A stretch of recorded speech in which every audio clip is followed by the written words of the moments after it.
So మరి ఈ అన్ని ప్రశ్నల నేపథ్యంలో మీరు కూడా లైవ్ చూస్తున్నటువంటి మిత్రులారా, మీరు కూడా ఈ దేశంలో ఉన్నటువంటి ప్రభుత్వాన్ని అంటే ఈ యుద్ధం పైన మీ అభిప్రాయాన్ని all Jazeera news, BBC news చూస్తే మనకి కొంతవరకు వాస్తవాలు తెలుస్తాయని చెప్పి చెప్తా ఉన్నారు.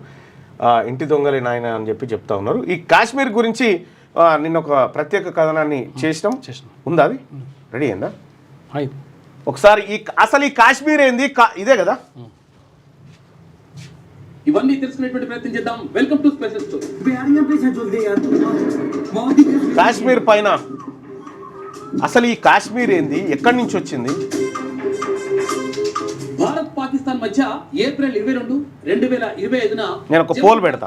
పహల్గామ్లో జరిగిన ఉగ్రదాడితో మొదలైంది. ఈ దాడిలో 26 మంది పర్యాటకులు, ఎక్కువగా హిందువులు మరణించారు. భారత్ ఈ దాడికి పాకిస్తాన్లోని జైషే మహమ్మద్ మరియు లష్కర్ ఎ తోయిబా వంటి ఉగ్రవాద సంస్థలు నిర్మించింది. ఈ సంఘటన తర్వాత రెండు దేశాల మధ్య ఉద్రిక్తతలు పెరిగాయి. మే 7, 2025న భారత్ ఆపరేషన్ సింధూర్ కింద పాకిస్తాన్ మరియు పాకిస్తాన్ ఆక్రమిత కాశ్మీర్లోని ఉగ్రవాద శిబిరాలపై క్షిపణి దాడులు చేసింది. భారత్ ఈ దాడుల్లో 100 మంది ఉగ్రవాదులను హతమార్చినట్లు పేర్కొంది. కానీ పాకిస్తాన్ 31 మంది పౌరులు మరణించినట్లు, ఆ దాడులు నివాస ప్రాంతాలపై జరిగాయని ఆరోపించింది. మే 10న పాకిస్తాన్ ఆపరేషన్ బున్యాన్ ఆల్ మర్సూస్ కింద భారత్లోని అనేక నగరాలపై డ్రోన్ మరియు క్షిపణి దాడులతో సమాధానం ఇచ్చింది. ఈ రెండు దేశాల మధ్య ఈ సంఘర్షణ కాశ్మీర్ వివాదం, చారిత్రక శత్రుత్వం మరియు ఉగ్రవాద ఆరోపణల నేపథ్యంలో జరిగింది.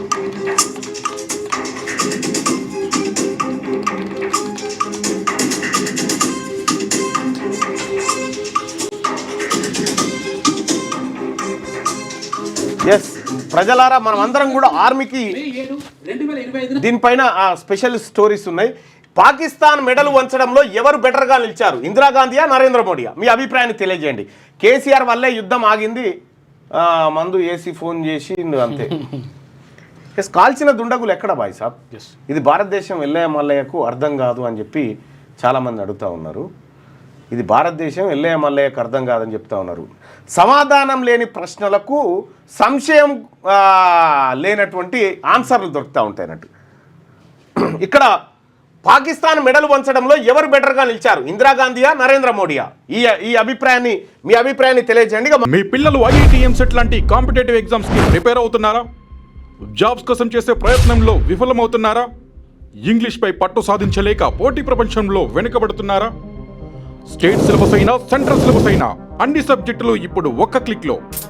షేక్ స్పైకర్ ఇప్పటి వరకు ఎవరు తయారు చేయలేని విధంగా రూపొందించబడిన సరికొత్త యాప్. ఇప్పుడే షేక్ స్పైకర్ యాప్ ని ప్లే స్టోర్ నుండి డౌన్లోడ్ చేసుకోండి. కేవలం 1000 రూపాయలకే 7 ఏళ్ల పాటు సబ్స్క్రిప్షన్ పొందండి.